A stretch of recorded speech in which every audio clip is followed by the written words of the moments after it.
শীত মানে বাজার ভরা নানা রকমের সবজির সমারোহ।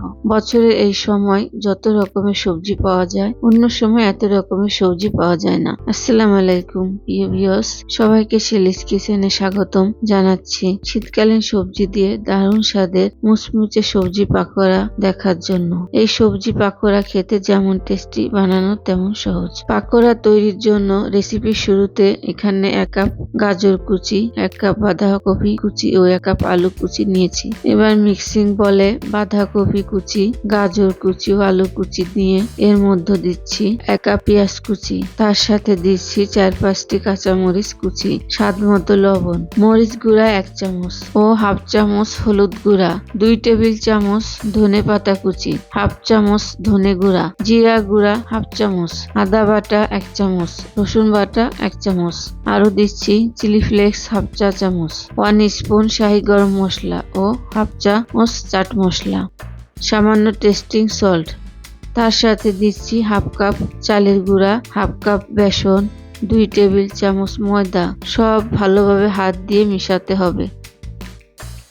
অল্প পরিমাণ পানি মিশায়ে ভালোভাবে মাখাবো। পাকোড়ার মিশ্রণ থেকে সুন্দর ফ্লেভার আসছে। ময়দা লাগলে আরো একটু মিশিয়ে নেবেন। পাকোড়ার মিশ্রণ একটু আঠালো আঠালো হবে। এভাবে সবজি পাকোড়া বানালে বিকালের নাস্তায় চা কফির সাথে খেতে জমে যাবে। মাখানো হয়ে গেলে এভাবে শেপ দিয়ে দেখবেন যাতে ভাজার সময় সবজিগুলো খুলে না আসে।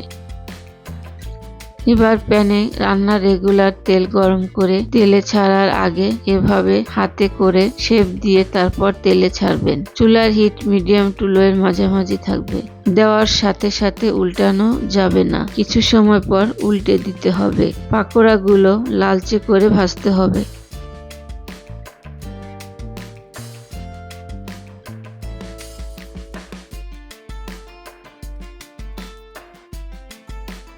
পাকোড়া ভাজার সময় তেল বেশি গরম হলে চুলার আঁচ কমিয়ে নেবেন, নইলে উপরে কালার চলে আসবে আর ভেতরে কাঁচা থাকবে।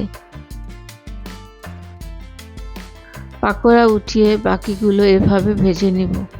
পাকোড়া সবগুলো ভেজে নেওয়া হলে গরম গরম পরিবেশন করব।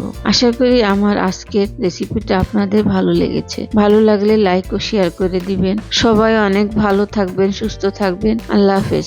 আসসালামু আলাইকুম।